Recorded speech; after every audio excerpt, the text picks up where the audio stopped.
Une enquête du Washington Post, relayée récemment, s'intéresse à un point crucial, la neutralité politique des grands chatbots. Les tests montrent que la plupart des modèles majeurs délivrent, sur des questions politiques, des arguments nettement orientés à gauche. Et ce constat persiste même pour des systèmes explicitement présentés comme des alternatives anti-woke. Autrement dit, la promesse de conservatisme ne suffit pas à neutraliser l'alignement.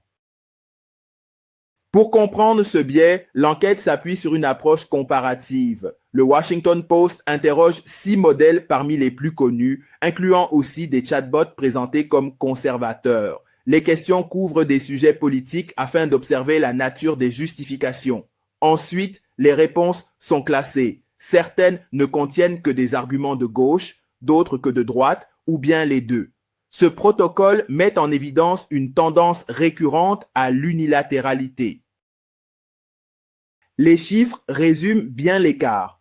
GPT 5.5 affiche un biais très marqué. Environ 80% des réponses sont exclusivement de gauche. DeepSeek V4 Pro arrive juste derrière, autour de 70% dans le même profil unilatéral. À l'inverse, Gemini 3.1 Pro se distingue. Dans environ 93% des cas, il présente les deux perspectives et il ne donne aucune réponse exclusivement de droite sur les questions testées. Cette différence révèle que certains systèmes peuvent être plus équilibrés que d'autres.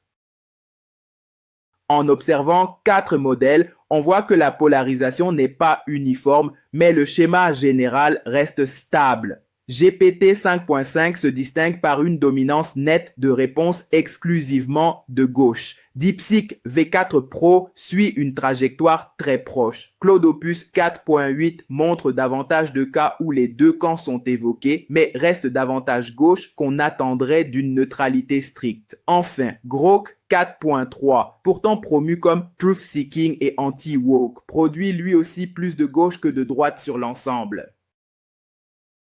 Pour expliquer la persistance du biais, plusieurs mécanismes sont plausibles. D'abord, des données d'entraînement ou des corpus proches peuvent renforcer des manières de justifier les positions politiques. Ensuite, des techniques comme la distillation, lorsque des modèles apprennent à partir de sorties produites par d'autres, peuvent transmettre l'orientation.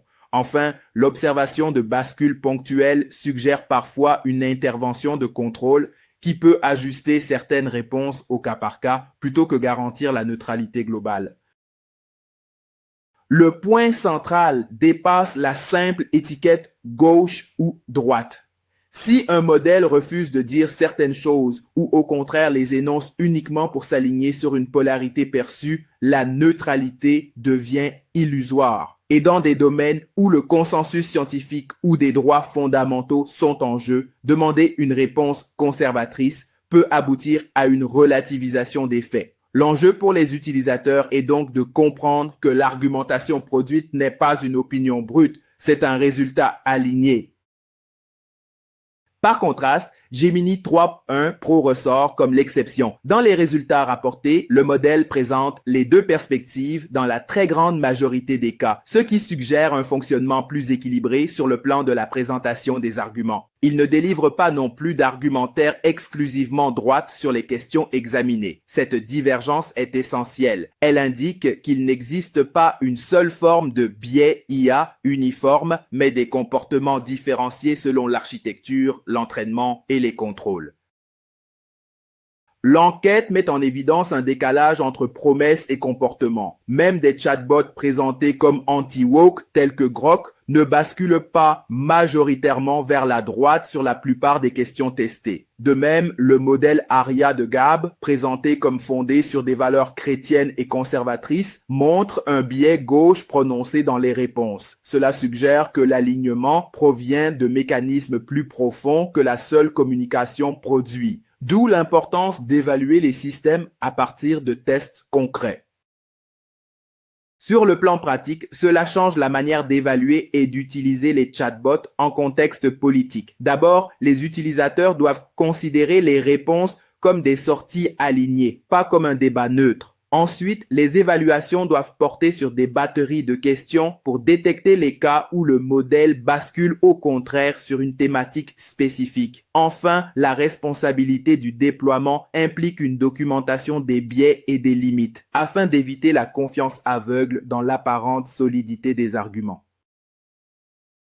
En conclusion, l'enquête renforce une idée. Une IA ne devient pas neutre parce qu'elle est commercialisée comme anti-woke ou conservatrice. Sur des questions politiques, de nombreux modèles fournissent des arguments majoritairement de gauche avec seulement quelques exceptions relatives. Le fait que Gemini 3.1 Pro soit plus équilibré souligne qu'un autre calibrage est possible. Mais tant que l'évaluation systématique et la transparence restent insuffisantes, le public risque de confondre argumentation alignée et vérité neutre.